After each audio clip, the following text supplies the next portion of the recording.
नमस्कार साथियों, YouTube channel साहित्यिक संवर्धन मंच इस क्लास में आपका एक बार पुनः हार्दिक स्वागत और अभिनंदन करता है। जैसा कि पिछले वीडियो में हम कल हमारे 12वीं कक्षा जो माध्यमिक शिक्षा बोर्ड राजस्थान अजमेर का पाठ्यक्रम है उसमें 12वीं कक्षा के अनिवार्य हिंदी और उसमें प्रथम जो अनिवार्य हिंदी की पाठ्य पुस्तिका है सृजन, उसके गद्य के एक अध्याय आपने कल देखा होगा। अगर आपने सुना है तो भय नामक निबंध हमने पढ़ लिया था। आज हम एक पद्य खंड की बात करेंगे और पद्य खंड में भी आप देखेंगे कि संत वाणी नामक जो प्रकरण है और सबसे महत्वपूर्ण प्रकरण जिसमें तीनों बड़े नाम समाज सुधारक, कबीर, तुलसी और कृपाराम, और तीनों के साथ साथ पद चाहे दोए, चाहे चौपाई, चाहे सोरठे रहे हो, हम उनका अध्ययन करेंगे। लेकिन फ़िलहाल इस वीडियो में हम आज कबीरदास का अध्ययन करेंगे। कल तुलसीदास और अगले क्रम में कृपाराम का अध्ययन होगा। तो कबीर के जो भी 7 दोहे हैं उनका अध्ययन करेंगे। अध्याय जो पहला है संत वाणी, जिसमें कबीरदास पहले कवि है जिनका हम या जिनके दोहों का अध्ययन करेंगे। और बताऊं आपको, यदि आप इस YouTube चैनल पर पहली बार जुड़े हैं तो चैनल को सब्सक्राइब कर लें। उससे क्या है कि आपको हम इस चैनल के माध्यम से जितने भी वीडियो अपलोड करेंगे आप तक पहुंचेंगे। न केवल आपका ज्ञान संवर्धित होगा बल्कि आपका ही जो आउटपुट मिलेगा वो हमारे लिए इंसेंटिव का काम करेगा, प्रेरणा का काम करेगा, मोटिवेशन का काम करेगा, ताकि अच्छे से अच्छे और गुणात्मक रूप से अच्छे वीडियो हर समय पर आप तक पहुंचेंगे।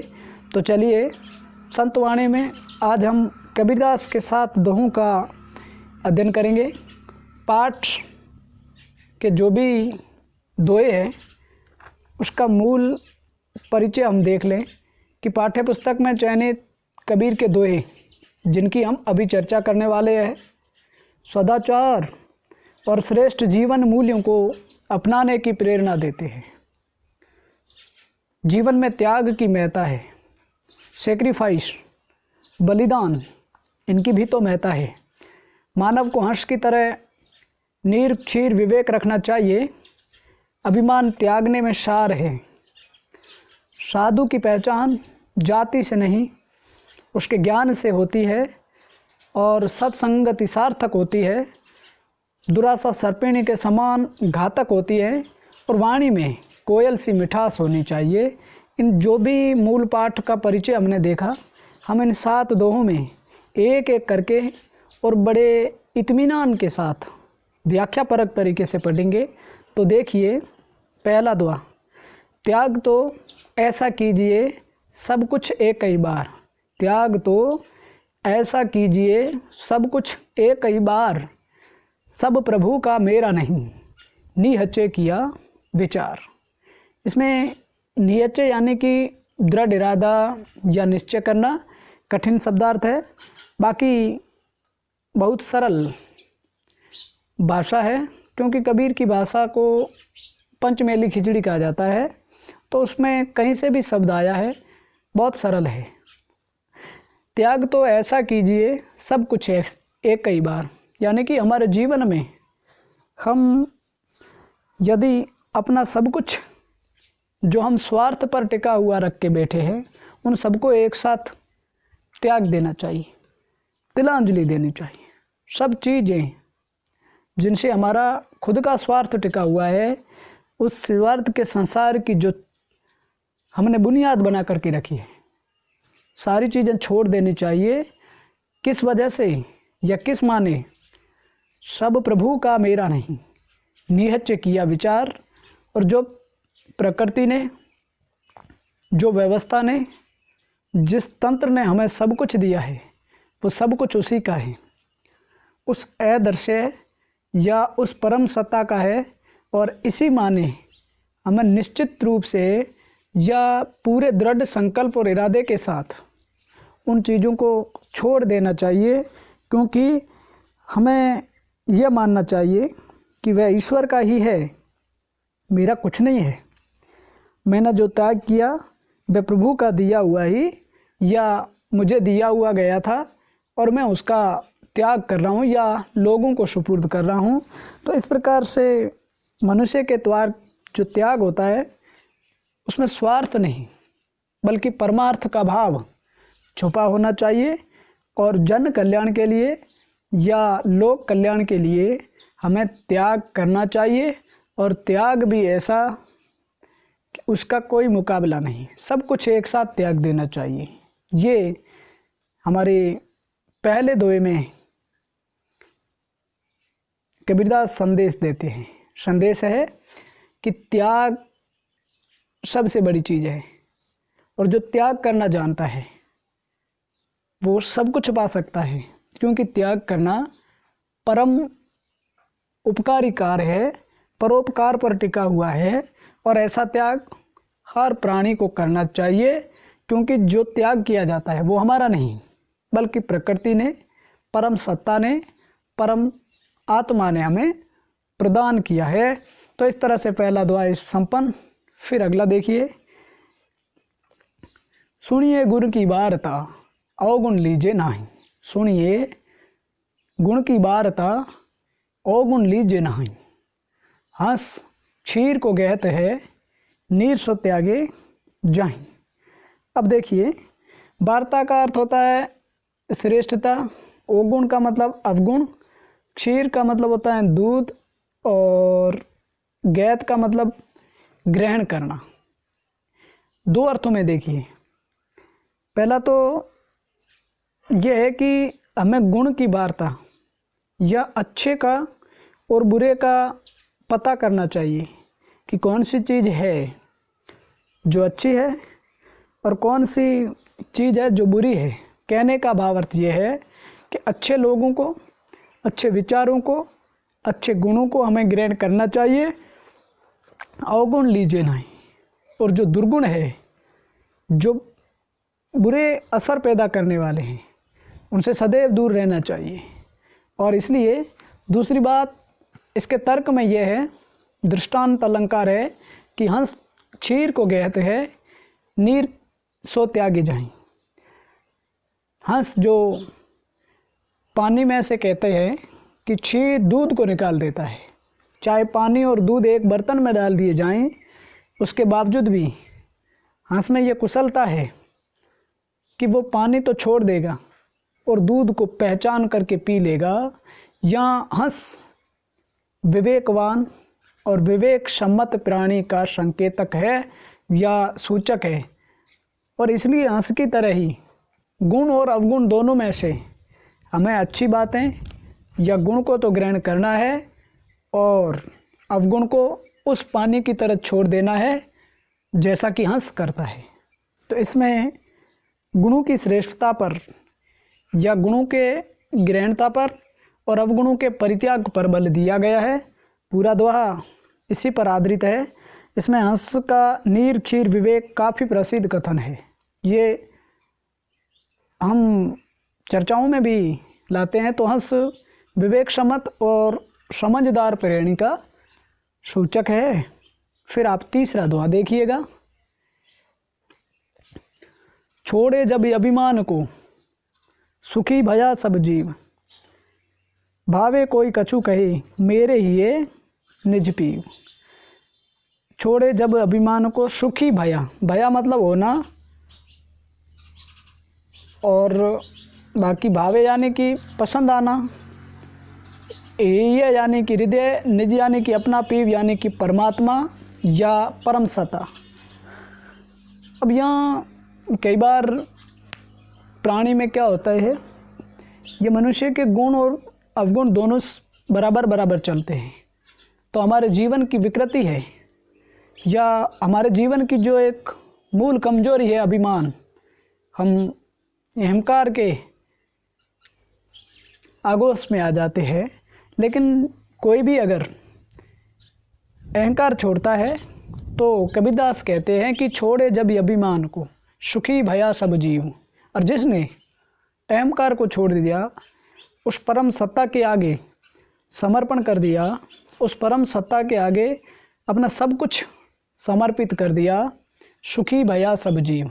और वो प्राणी, वो आत्मा सुखी होती है, प्रसन्न होती है, अपने आप में काफ़ी ज़्यादा खुशी महसूस करती है, महफूज महसूस करते हैं। तब तो उसकी आत्मा सब तरह से सुखी हो जाती है, प्रसन्न हो जाती है। क्यों? क्योंकि अहंकार का परित्याग कर दिया है। और चाहे कोई कुछ भी कहे, परंतु उस दशा में आत्मा में परमात्मा या आत्मा में अपना प्रिय परमात्मा अतीव आनंददायक लगता है, मस्त लगता है, प्रसन्नचित्त लगता है।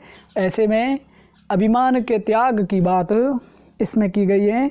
इसमें आप देखेंगे तो अनुप्रास अलंकार मोटे रूप में तो दिख रहा है, बाकी सामान्य सी पदावली है। अगला आप चौथा दोहा देखिए। चौथा दोहा भी महत्वपूर्ण है। जाति न पूछो साधु की, पूछ लीजिए ज्ञान। जाति न पूछो साधु की, पूछ लीजिए ज्ञान। मोल करो तलवारों का, पड़ा रहे न दो म्यान। जहाँ पर व्यक्ति के या प्राणी के बाह्य खाके से नहीं, बल्कि उनके व्यवहार से हम उनको पहचाने। या मोल का मतलब मूल्य या कीमत होता है। अब देखिए कि ये जो दुआ है या संतवाणी का पद है, इसमें साधु या संत जन की बाहरी वेशभूषा इतने मायना नहीं रखती जितना उनके अंदर का ज्ञान मायना रखता है। इसलिए कबीर कहते हैं कि साधु लोगों की जाति नहीं पूछनी चाहिए, बल्कि उनसे तो ज्ञान की बातें पूछें। उनमें ज्ञान क्या है, उनमें समझ क्या है, उनके संस्कार क्या है, हमें इन्हीं चीज़ों पर चर्चा करनी चाहिए। और इसलिए साधु की पहचान और उनकी श्रेष्ठता उनके ज्ञान पर आधारित है, बाह्य आवरण से नहीं। जैसे तलवार किसी भी म्यान में रखी जाती है, म्यान कितनी कीमती है, म्यान कितनी महत्वपूर्ण है, ये ज़्यादा मायने नहीं रखता है। तलवार की धार में कितनी तीव्रता है वो महत्वपूर्ण है।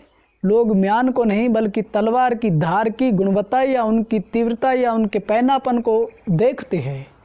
इसलिए साधु भी तो इसी प्रकार का होता है कि वो बाहर से, उनके व्यवहार से देखा जाता है। बाह्य वेशभूषा या बाह्य आकार इतना मायने नहीं रखता है, बल्कि उनके अंदर का ज्ञान, उनके अंदर के विचार, संस्कार, सहजता, समर्पण, ये सारी चीज़ें महत्वपूर्ण हैं। इसलिए संत जन को उनके बाह्य आवरण से नहीं, बल्कि उनकी आंतरिक अनुभूति से पहचानना चाहिए। ये मोटे रूप में अपन देखें तो जो जातिगत विरोध या भेदभाव या एक दूसरे के बीच में खाई का काम करने का कार्य है, उसको त्यागने की बात कही गई है। और सब लोग व्यक्ति के गुणों के आधार पर पहचाने, बल्कि उनके बाह्य खाके या बाह्य आवरण के आधार पर नहीं। इस प्रकार से आपका दुआ पूरा हुआ। पांचवा दुआ, संगत कीजे साधु की, कभी न निष्फल होए। संगत कीजे साधु की, कभी न निष्फल होए। लोहा पारस परस्ते, सो भी कंचन होए। बहुत ही महत्वपूर्ण। इसमें संगत का मतलब संगति, दोस्ती, मित्रता। निष्फल यानी कि अफल, पारस यानी कि एक पदार्थ, परस यानी कि स्पर्श, कंचन कहते हैं सोने को। अब देखिए कबीरदास कहते हैं कि अगर हमें संगति करनी है, मित्रता स्थापित करनी है, तो संगत की जे साधु की, साधु लोगों की, सज्जन लोगों की, समझदार लोगों की संगति करनी चाहिए। कभी न निष्फल होए, और वो संगति कभी ऐसी नहीं हो जिसका कोई फल नहीं मिले, फल भी सुफल, अच्छा परिणाम मिलेगा, क्योंकि हम संत लोगों की संगति कर रहे हैं, साधु लोगों की संगति कर रहे हैं। और साधु या संतों की जो मित्रता है वो निष्फल कभी नहीं जाती है। क्यों? क्योंकि लोहा पारस परस्ते सो भी कंचन हुए। पारस पत्थर होता है, और कहते हैं कि लोहा अगर उस पारस को स्पर्श कर देता है तो वो लोहा भी सोना बन जाता है। इसलिए अगर कोई दुर्जन या असाधु जो भी है, वो भी आप कल्पना करें साधु की संगति में आता है, तो उस पारस के स्पर्श से लोहा सोना बन जाता है। उसी प्रकार से दुष्ट प्रकृति के लोग भी सज्जन बन जाते हैं, क्योंकि उन्होंने भी लोहे की तरह पारस या साधु की संगति की है। तो इस दोहे में मित्रता के महत्व पर प्रकाश डाला गया है, और लोहा पारस परस्ते सो भी कंचन होए, इसके माध्यम से दृष्टांत अलंकार द्रष्टव्य है, जो कि एक कथन की पुष्टि के लिए दूसरी बात को पेश किया जाता है। फिर हमारा अगला, मारिये आशा सांपनी जिंडस या संसार, मारिये आशा सांपनी जिंडस या संसार, ताकि औषध तोष है ये गुरु मंत्र विचार। अब डसिया यानी कि डसना या काटना, औषध यानी कि औषधि, तोष यानी कि संतोष। इसमें कबीरदास दुराशा को त्यागने और संतोष को अंगीकार करने की बात करते हैं, और कबीरदास इसमें बताते भी है कि जिससे सारा संसार या लोग परेशान है, चिंतित है, और ऐसी दुराशा या अनासक्ति की जगह आसक्ति को त्याग कर अपने जीवन का जो मुख्य लक्ष्य है ईश प्राप्ति, उस तरफ बढ़ना है। लेकिन ये दुराशा या आसक्ति बीमारी को संतोष रूपी दवा से दूर करना चाहिए। कई बार क्या होता है कि यह आशा या आसक्ति रूपी जो सांपनी है वो हमें डसती है, लेकिन अगर संतोष रूपी दवाई का प्रयोग किया जाए तो वो व्यक्ति आसक्ति रूपी सर्पिणी के जहर से बच सकता है। और ऐसा गुरु ने या परम सत्ता ने या हमें जो मार्गदर्शन करने वाले हैं उन लोगों ने मंत्र दिया है कि हमें आशा रूपी या आसक्ति रूपी सर्पिणी के डसने से बचने का उपाय यही है कि संतोष रूपी औषधि का प्रयोग करना चाहिए। और जिसने भी संतोष रूपी औषधि का प्रयोग किया वो निश्चित रूप से उस दुराशा या आसक्ति रूपी सांपनी के जहर से भी बच सकता है। इसमें रूपक अलंकार का प्रयोग है। आशा सांपनी में रूपक अलंकार प्रयुक्त हुआ है। बाकी गुरु मंत्र का से आपके श्रेष्ठ मंत्र या सदगुरु के वचन से लिया जा सकता है। अंतिम दुआ और संतवाणी सीरीज का प्रथम काव्यखंड कबीरदास इसके साथ ही पूरे हो जाएंगे। कागा का को धन हरे कोयल का को देत, कागा का को धन हरे कोयल का को देत, मीठा शब्द सुनाए के जगी अपनो करी लेत। अब यहाँ तो मधुर वाणी का संदेश कि कागा काको धन हरे। हमारे घरों में कौआ बोलता है। कौआ काम काम करता है तो ऐसा नहीं है किसी के धन का हरण कर रहा है या किसी का सब कुछ उठा करके ले जा रहा है। और कोयल जब कूकती है घरों के आसपास या प्रकृति में तो वो कूकते वक्त कुछ भी नहीं देती है। कहने का आशय ये है कि कौए की काँव काँव से किसी का कुछ भी हरण नहीं हो रहा है और कोयल के कूक से किसी का भरण नहीं हो रहा है। फिर भी असर है दोनों में।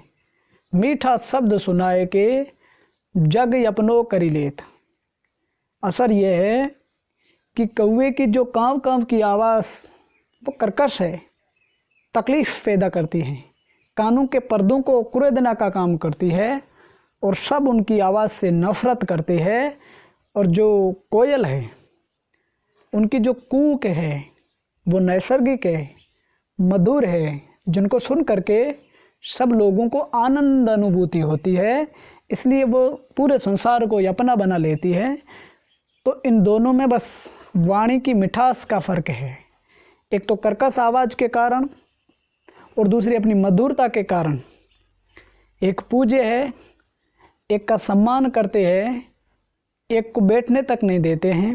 इसलिए सदैव मीठी वाणी का प्रयोग करना चाहिए, मधुर व्यवहार करना चाहिए, एक दूसरे के सामने बड़े प्रेम से पेश आना चाहिए। ऐसा कबीरदास इस दोहे में बताते हैं। तो इस तरह से हमने कबीरदास के 7 दोहों की चर्चा की। आपने संतवाणी सीरीज के प्रथम खंड या समझें या प्रथम भाग में कबीरदास को देखा, तो इन सब में मोटे रूप में हमारे नैतिक आचरण, हमारे व्यवहार, हमारे सब कुछ जीवन का जो भी दायरा है और जो जीवन जीने का एक सलीका है, इन सारी चीज़ों पर कबीरदास ने फोकस डाला है।